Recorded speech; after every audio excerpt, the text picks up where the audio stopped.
नमस्कार। भूमि आवाजको आजको बसाइमा यहाँ सबैलाई हार्दिक स्वागत गर्न चाहन्छु। म निश्चल भण्डारी सधैँ झै यो बसाइमा हामी विद्यार्थी सङ्घ 10 मिनेट कार्यक्रममा विभिन्न समाजसेवी र शैक्षिक क्षेत्रमा योगदान पुर्याउनु हुने सङ्घको कुराकानीको साथमा उपस्थित भएका छौँ। आजको यो कार्यक्रममा मसँगको कुराकानीमा हामी माझ हुनुहुन्छ अन्नपूर्ण गाउँपालिका वडा नम्बर 9 मा श्री भुरुन्दी युवा क्लबका सचिव राणा सरलाई चाहन्छौँ। हार्दिक धन्यवाद। तपाईँ र तपाईँमध्ये क्लबको परिचय दिनुहोस्। धन्यवाद प्रश्नको लागि। वर्तमान समयमा म आफ्नो परिचय दिनुपर्दा मिति 2082 वैशाख 1 गते हाम्रो भुरुन्दी क्लबको पुनर्गठन भएको थियो। तत्पश्चात श्री भुरुन्दी क्लबको सचिव पदमा रहेर म कार्यरत रहेको छु। वर्तमान अवस्थामा म यो क्लबको सचिवको रूपमा आफ्नो परिचय दिन चाहन्छु र हाम्रो यो भुरुन्दी क्लबको परिचय दिँदा झन्डै 2 दशकभन्दा लामो गर्विलो इतिहास बोकेको यस क्षेत्रको एउटा नमुना क्लबको रूपमा रहेको छ। यस क्लबले इतिहासदेखि नै झन्डै 20 वर्ष अगाडिदेखि नै निकै नै यस क्षेत्रमा उत्कृष्ट खेलाडीहरू उत्पादन गर्ने एउटा खेलाडीहरूको उर्वर भूमिको रूपमा पनि रहेको म जानकारी गराउन चाहन्छु। भने वर्तमान समयमा यस क्लबको परिचय दिनुपर्दा यस क्षेत्रको सर्वाङ्गीन विकासका लागि हरेक क्षेत्रमा आफूलाई अडाएर यस समाजको विकासका निम्ति सम्पूर्ण समाजमा घट्ने सुख दुःख जस्तै सुखहरूमा विवाह व्रतबन्ध जस्ता हरेक कार्यहरू, त्यस्तै गरी दुःखका कार्यहरूमा पनि प्रत्यक्ष सहभागी भई त्यहाँ साथ सहयोग र सपोर्ट गर्दै आइरहेको एउटा गर्विलो इतिहास बोकेको क्लबको रूपमा म भुरुन्दी युवा क्लबलाई परिचित गराउन चाहन्छु। यो क्लब भुरुन्दी युवा क्लब स्थापना गर्न आवश्यक पर्यो किन? हाम्रो स्लोगन रहेको छ खेलकुद विकासमा हामी युवाको सरकार, स्वस्थ प्रतिस्पर्धात्मक समाज निर्माणको आधार भन्ने हाम्रो स्लोगनै रहेको छ। हाम्रो यस क्लब स्थापना गर्नुको मुख्य आवश्यकता भनेको नै खेलकुदको माध्यमबाट हामी हाम्रो समाजमा छरिएर रहेका सम्पूर्ण युवाहरूलाई एकत्रित गरी समाज विकासका निम्ति उनीहरूलाई अग्रसर बनाउने उद्देश्यले हामीले यस क्लबको स्थापना गरेका थियौँ। भने यस हाम्रो स्लोगनमा रहेको छ स्वस्थ प्रतिस्पर्धात्मक समाज निर्माणको आधारमा हामीले निर्माणको आधार भन्ने श्लोक रहेको छ। तसर्थ हामीले समाजमा हुने गरेका हरेक क्रियाकलापहरूमा स्वस्थ प्रतिस्पर्धा हुनुपर्छ र स्वस्थ प्रतिस्पर्धाले नै समाजको विकास गराउन सक्छ भन्ने मूल आशयको साथ हामीले यस भुरुन्दी क्लबको स्थापना गरेका हौँ। शैक्षिक क्षेत्रमा क्लबले के कस्ता कार्यक्रमहरू सञ्चालन गर्दै आएको छ?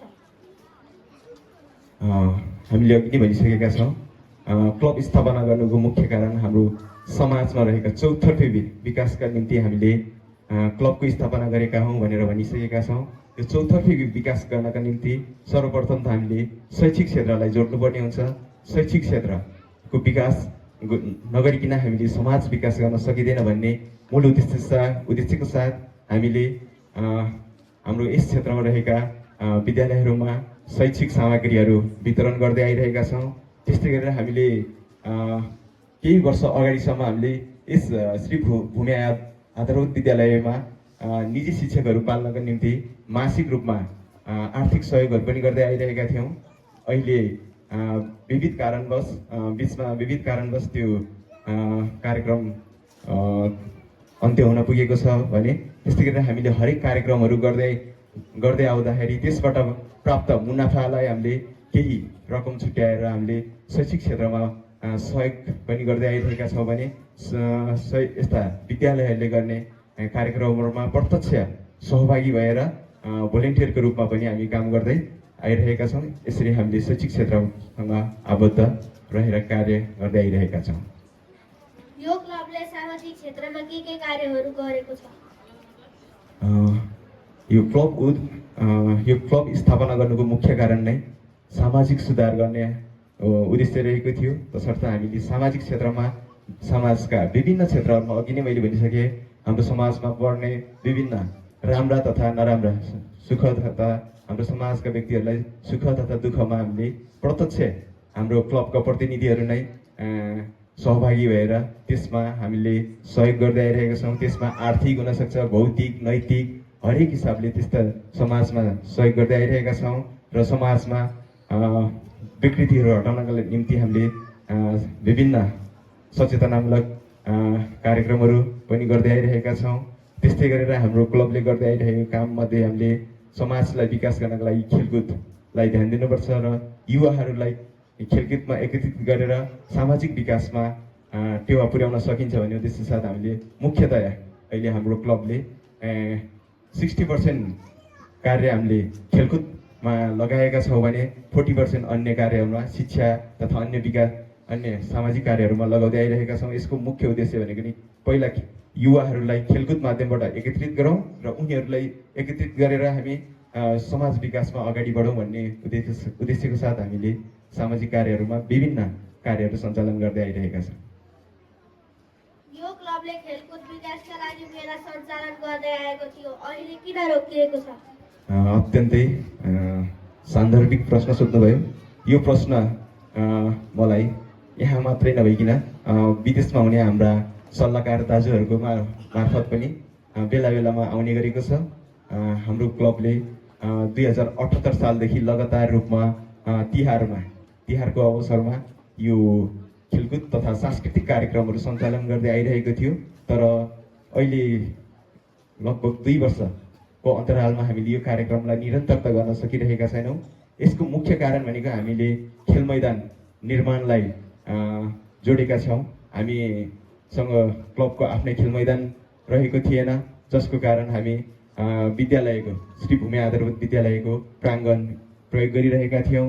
यसरी विद्यालयको प्राङ्गण प्रयोग गरिरहँदा कहिलेकाहीँ समय नमिल्ने कारणले गर्दा हामीलाई आफ्नै ग्राउन्ड चाहिने रहेछ भन्ने अनुभूति भयो, जस कारणले गर्दा हामीले जग्गा खोज्न लाग्यौँ र जग्गा खोज्ने क्रममा हाम्रो अन्नपूर्ण गाउँपालिका वडा 9 सिमल रोड निवासी हाम्रो समाजसेवी व्यक्तित्व, हाम्रो सल्लाहकार पनि हुनुहुन्थ्यो उहाँ र हाम्रो आर्थिक समितिको अध्यक्ष पदमा रहेर पनि काम गरिरहनु भएको व्यक्तित्व हाम्रो नमबहादुर पुन्ज्यूले हामीलाई जग्गा प्रदान गर्नुभयो र हामीले त्यहाँ 2080 सालदेखि खेल मैदान निर्माण कार्य सुरु गरेका छौँ, जसले गर्दा हामीलाई त्यहाँ धेरै खेल मैदान निर्माण गर्नका लागि धेरै आर्थिक चाहिएको छ, आवश्यक पर्यो र जसले गर्दा हामीले जति पनि हामीसँग भएका रकमहरू खेल मैदानमा लगानी गरेका छौँ, जसको कारणले गर्दा अहिले हामीले यो हामीले वर्षेनी राख्दै आइरहेको खेलकुद तथा सांस्कृतिक कार्यक्रम 2 वर्ष भयो, लगभग 2 वर्ष भइसकेको छ। यसलाई हामीले सञ्चालन गर्न सकिरहेका छैनौँ। मुख्य कारण भनेको हाम्रो यही नै रहेको थियो। हाम्रो क्लबका सल्लाहकार, हाम्रो समाजसेवी व्यक्तित्व, चन्दादाता व्यक्तित्वहरू सम्पूर्णलाई यही कार्यक्रमबाट म अवगत गराउन चाहन्छु कि हाम्रो यो सांस्कृतिक तथा खेलकुद कार्यक्रम रोकिनुको मूल कारण भनेको हाम्रो खेल मैदानले पूर्णता नपाउनु हो र हामीले लगभग अब 70% जस्ता कार्य हामीले सम्पन्न गरिसकेका छौँ र अबको लगभग 1 वर्षमा हामीले यो कार्य पनि सम्पन्न गर्नेछौँ। अहिले हामीसँग सामाजिक विकास मन्त्रालयबाट रु 5 लाख बजेट प्राप्त भएको छ र जसले हामीले हाम्रो कुना साइडमा रहेको प्याराफिट निर्माण कार्यलाई हामीले पूर्णता दिने जमर्को गर्ने छौँ भने हाम्रो अन्नपूर्ण गाउँपालिका वडा 9बाट प्राप्त 2 लाख बजेटले चाहिँ हामीले स्टेज निर्माणको कार्यलाई पूर्णता दिने जमर्को गरिरहेका छौँ र आशा छ अबको हामीले चैत महिनाभित्र यो सम्पूर्ण कार्य सम्पन्न गरेर हामीले चैत महिनाभित्र हामीले यी खेलकुद तथा यी सांस्कृतिक कार्यक्रमहरूलाई पनि सञ्चालन गर्न सक्नेछौँ भन्ने आशा गरेको छु र यही कार्यक्रम मार्फत नै सम्पूर्ण देश तथा विदेशमा छरेर रहनुभएका हाम्रो चन्दादाता, समाजसेवी, सल्लाहकार सम्पूर्ण व्यक्तित्वहरूलाई हामी चाँडै नै यी खेलकुद कार्यक्रमहरूलाई यहाँहरूमा जोड्ने प्रयत्न गर्नेछौँ भन्ने बाचा पनि गर्न चाहन्छु। तपाईँ शैक्षिक व्यक्तित्व पनि हो, विद्यार्थी केन्द्रित के कार्यक्रमहरू ल्याउनु हुनेछ? हजुर, म पनि लगभग 2071 सालदेखि नै शैक्षिक क्षेत्रमा नै आफूलाई समर्पित गर्दै आइरहेको छु र विद्यार्थीको सर्वाङ्गीण विकासका निम्ति पढाइ मात्रै नभइकन यो किताबी ज्ञान मात्रै नभइकन अन्य क्रियाकलापहरू पनि सरिक गराउनुपर्छ भन्ने मान्यता मेरो पनि रहेको छ। तसर्थ हाम्रो क्लबले पनि अब चाँडै नै अहिले हामीले हेर्ने नै वर्तमान समयमा नै पालिकाले पनि विभिन्न खेलकुददेखि लिएर विभिन्न शैक्षिक कार्यक्रमहरू अस्ति भर्खरै सम्पन्न गरेको छ। त्यस्तै गरेर यहाँ वरपर विभिन्न विद्यालयहरूले पनि यस्ता विद्यार्थीमा अन्तर्निहित रहेका क्षमतालाई उजागर गर्ने उद्देश्यले विभिन्न कार्यक्रमहरू सञ्चालन गर्दै आइरहेको छ।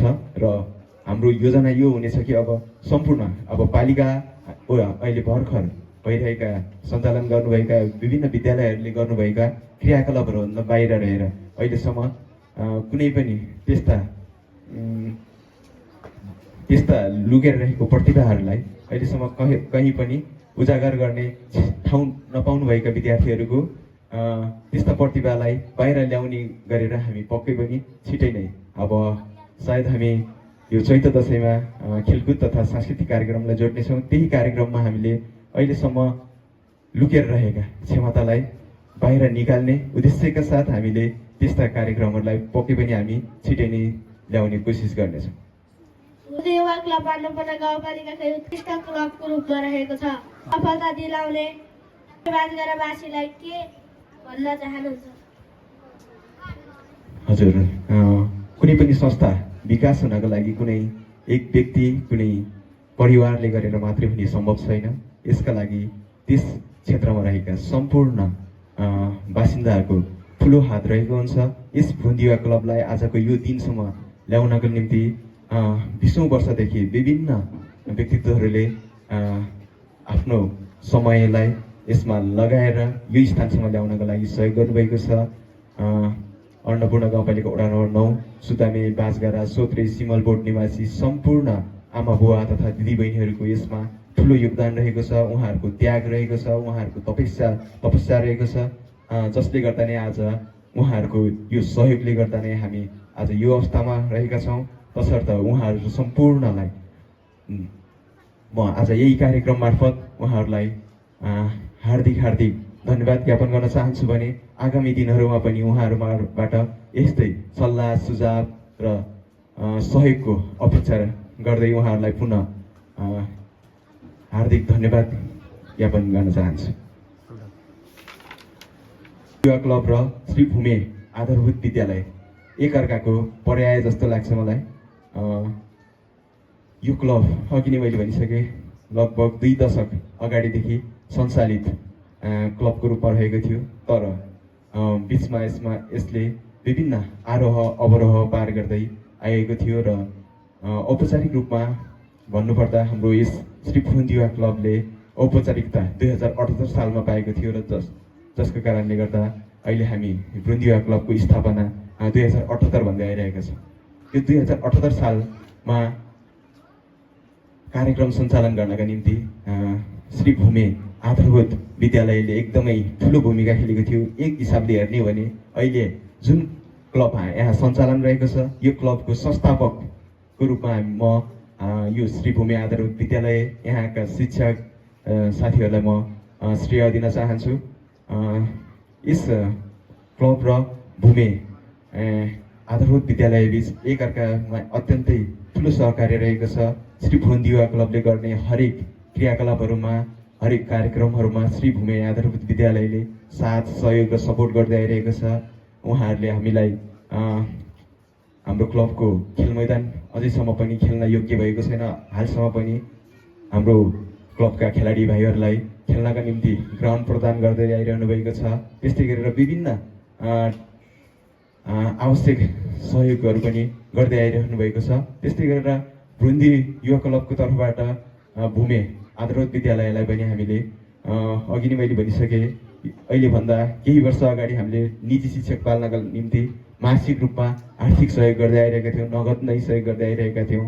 त्यस्तै गरी हामीले 2078 सालमा खेलकुद कार्यक्रम सञ्चालन गर्यौँ, खेलकुद तथा सांस्कृतिक कार्यक्रम सञ्चालन गरियो, जसबाट प्राप्त मुनाफाबाट हामीले झन्डै 1,30,000 भन्दा बढी रकम हामीले स्कुललाई सहयोग गरेका थियौँ। त्यस्तै गरेर हामीले 2079 सालमा पनि मेला सञ्चालन गऱ्यौँ र त्यसबाट प्राप्त मुनाफाबाट पनि हामीले फेरि विद्यालयलाई जोड्नुपर्छ, विद्यालयलाई को शैक्षिक विकासका निम्ति हामीले रु 50,000 त्यतिखेर पनि हामीले सहयोग गरेका थियौँ भने 2080 सालमा पनि हामीले मेला राख्यौँ र त्यसबाट प्राप्त रकमबाट हामीले विद्यालयलाई पुनः झन्डै 50-60 हजार जस्तो रकम एक्ज्याक्ट अहिले थाहा भएन मलाई बिर्सिसकेँ, तर केही रकम हामीले त्यसरी त्यो 2080 को कार्यक्रममा पनि सहयोग गर्दै आइरहेका थियौँ भने त्यस पश्चात पनि हामीले विभिन्न शैक्षिक सामग्रीहरू वितरण लगायत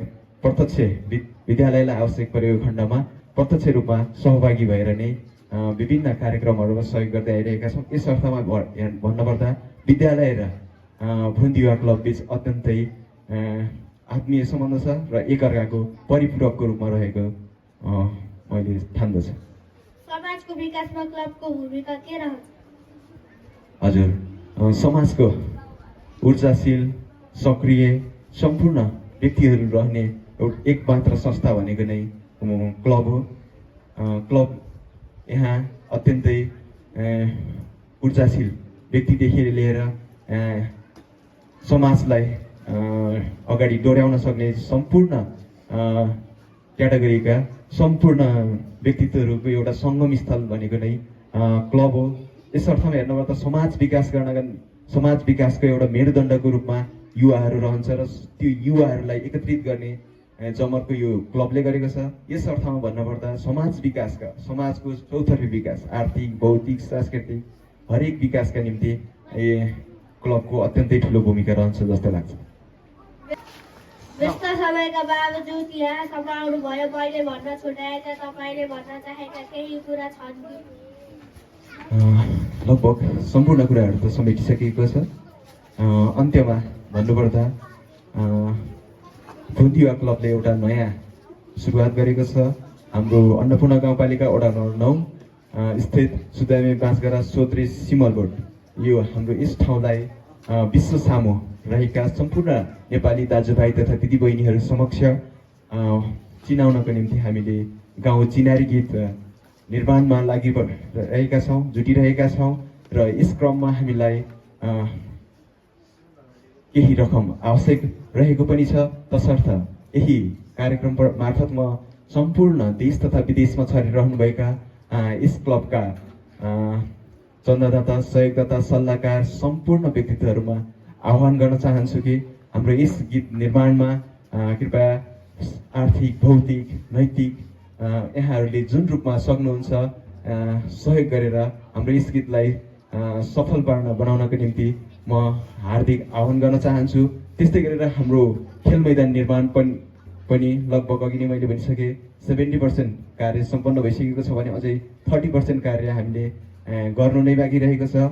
यस क्रममा हामीले अब हामीसँग गाउँपालिकाको वडा नम्बर 9 को 2 लाख बजेट र सामाजिक विकास मन्त्रालयको 5 लाख बजेटको कार्य हामीले कार्य थालनी गरिसकेका छौँ र यसमा पनि हामी सम्पूर्णले यसबाट मात्रै हाम्रो ग्राउन्ड निर्माणले पूर्णता पाउने छैन। तसर्थ हाम्रो सुदामे बाँसगारा मात्रै नभइकन हाम्रो अन्नपूर्ण गाउँपालिका वडा नम्बर 9 सुदामे बाँसगारा मात्रै नभइकन हाम्रो भुन्दी युवा क्लबलाई माया गर्नुहुने सम्पूर्ण नेपाली भाषी दाजुभाइ दिदीबहिनीहरूमा म के अपिल गर्न चाहन्छु भने यहाँहरूको फुर्सद मिलाएर सक्नुहुन्छ भने 1 मिनट किन नै नहोस् त्यहाँ प्रत्यक्ष आएर हाम्रो यस खेल मैदान निर्माणमा जनश्रमदान गरेर सहयोग गरिदिनु हुनको लागि पनि अनुरोध गर्न चाहन्छु र यहाँहरूको सम्पूर्णको हातेमालो भयो भने पक्कै पनि हामीले यही सालमा नै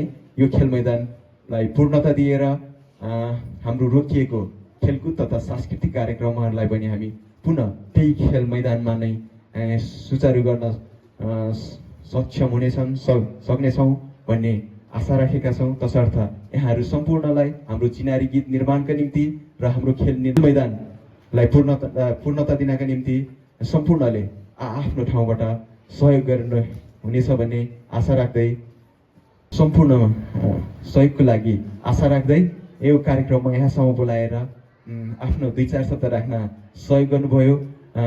म श्री भूमि आधारभूत विद्यालय परिवार र हाम्रो कार्यक्रम सञ्चालक हाम्रो प्यारो भाइ निश्चल भण्डारीजीलाई पनि हार्दिक धन्यवाद ज्ञापन गर्न चाहन्छु। हवस् श्रोता एवं दर्शकवृन्द, अर्को हप्ता अन्य साथीहरूको साथमा पुनः नयाँ अतिथि सर उपस्थित हुनेछ लागि निश्चल भण्डारी बिदा माग्दछु। नमस्कार। तपाईँको आजको दिन शुभ होस्।